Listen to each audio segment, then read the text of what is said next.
रहने वाले लोगों से बनता है। लेकिन क्या हो जब घर के लोग ऐसे हो। सारा दिन खाती रहती हो, सोती रहती हो, कोई काम नहीं है तुम्हारे पास। ऊपर से बहू के आ जाने के बाद तो तुम और निकम्मी हो गई हो। दिखावे के लिए हाथ में माला पकड़ ली है, बाकी कोई काम नहीं करती। अरे कैसी बात कर रहे हैं? अब तो बहू आ गई है, अब तो मेरी बेइज्जती करना बंद कर दीजिए। जैसे तैसे मेरी तो जिंदगी कट गई गालियां खा खा कर। अरे उस बेचारी को तो छोड़ दीजिए। तभी बेटे के जोर जोर से चिल्लाने की आवाज आती है। कहा था ना तुमसे रिजाइन कर दो, क्यों नहीं किया? और ये पर्स लटका कर कहाँ निकली? चलो कमरे में काम करो घर का। बहू बेटे की लड़ाई सुनकर सास ससुर बाहर आ जाते हैं। सामने खड़ी होती है नई नवेली बहू रीमा। देख लीजिए माँ जी, शादी से पहले तो मेरे माँ पापा के सामने कहा था कि शादी के बाद नौकरी करने देंगे, लेकिन अब क्या कह रहे हैं? तो तुम माँ जी को क्यों बोल रही है बहू? तब उसका मन रहा होगा, अब नहीं है। पर पिताजी, उसके मन से मेरा करियर तो नहीं चल सकता ना। ससुर को बहू की बात पर गुस्सा आ जाता है। वो बेटी की तरफ देखता है। पापा से जबान लड़ाती है, रुक। ये बोलकर वो पत्नी को खींचकर कमरे में ले जाता है और बंद कर देता है। ये सब देखकर सास दुखी हो जाती है। पति के जाने के बाद सास बेटी से कहती है, देख बेटा, अब जमाना कुछ और है।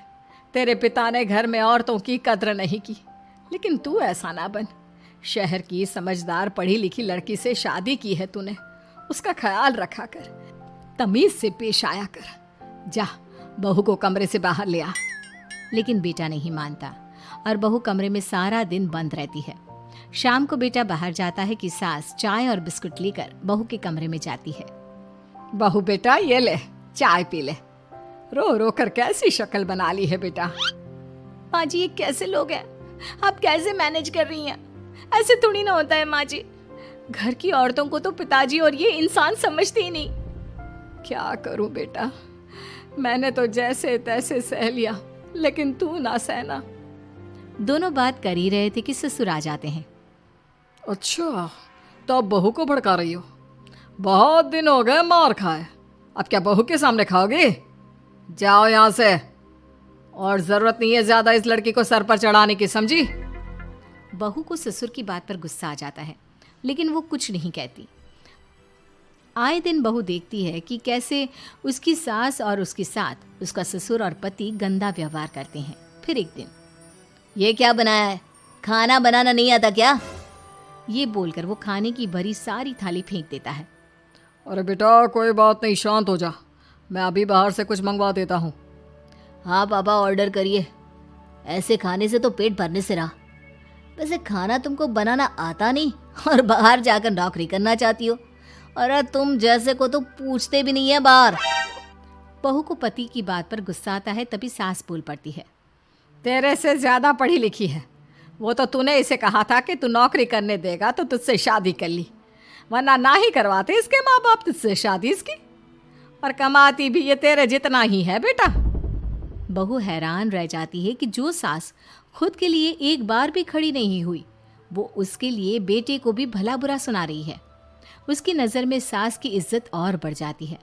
वो सास को देखकर ये सब सोच ही रही थी कि उसके कान में एक जोर से चांटे की आवाज आती है। किसको किसको मार पड़ी? वो देख ही रही होती है कि उसकी नज़र जमीन पर बैठी सास पर पड़ती है। अभी तो धीरे से मारा, फिर जुबान खोली ना तो ऐसा मारूंगा कि कान के पर्दे फट जाएंगे। सास रो रही थी। बेटा और पति वहां से चले जाते हैं। पिताजी अच्छा किया माँ को जोर का चांटा लगाकर, आगे से जबान खोलने से पहले 4 बार सोचेंगी। बड़ी आई। दोनों हंसते हुए वहां से निकल जाते हैं। बहू सास को उठाती है और पानी देती है। मैंने ये दिन रोज देखे हैं बहू, लेकिन तू नहीं सहना। तू अपना जीवन अपने अनुसार जीना।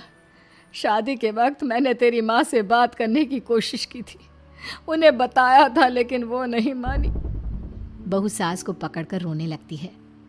वो इसलिए नहीं मानी क्योंकि वो मेरी सगी माँ नहीं है। माँ जी, जिस तरह से आप मेरे लिए खड़ी हुई है ना, मेरी माँ भी नहीं हुई। बेटा मैं तेरा भला चाहती हूँ, तू नौकरी इस घर में रहकर तो नहीं कर पाएगी। एक काम कर, इस घर से चली जा, पैसे कमा और खुश रह। माँ जी, हो सकता है कल तक मैं आपके इस फैसले को मान जाती, लेकिन आज नहीं। माँ जी, आप यहाँ इस नर्क को झेले और मैं आपको छोड़कर चली जाऊं? नहीं, कभी नहीं। अगले रोज, सुनिए, वो क्या है ना, मुझे कुछ कपड़े और गहनों की ज़रूरत है, तो ज़रा पैसे दीजिए ना। अब आप घर के मर्द हो तो पैसे तो आपसे ही मांगूंगी ना। बुरा तो नहीं लग रहा ना आपको?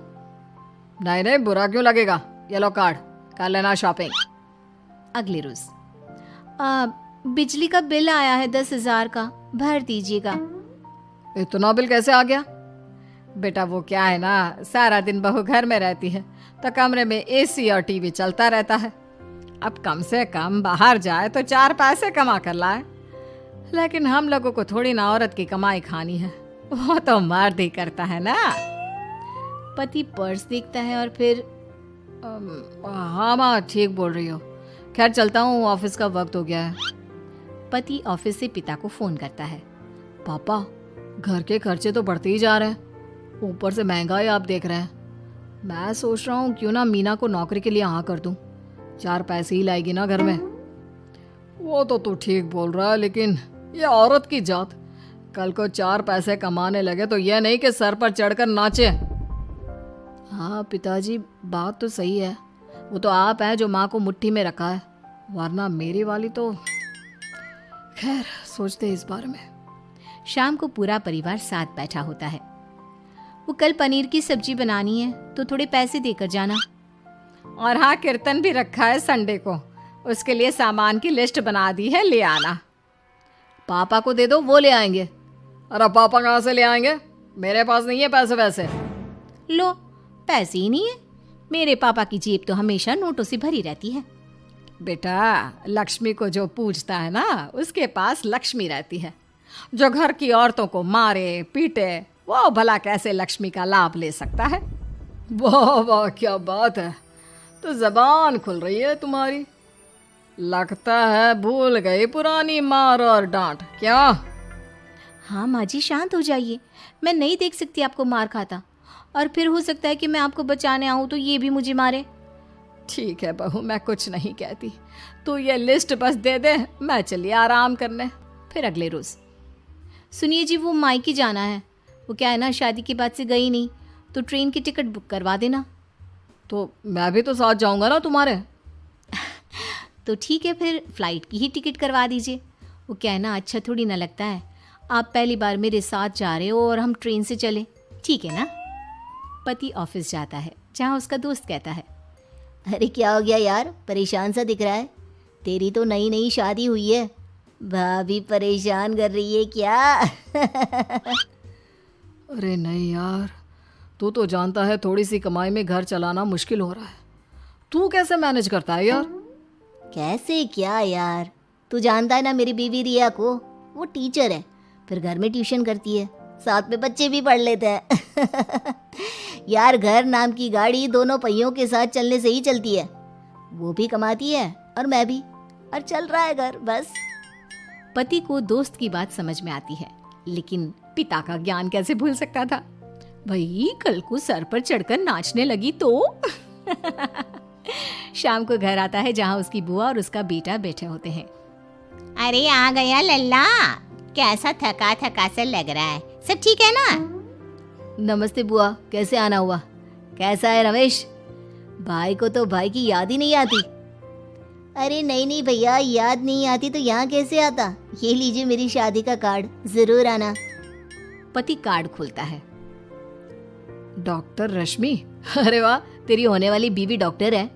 और क्या भैया, आपकी बीवी इंजीनियर तो मेरी डॉक्टर।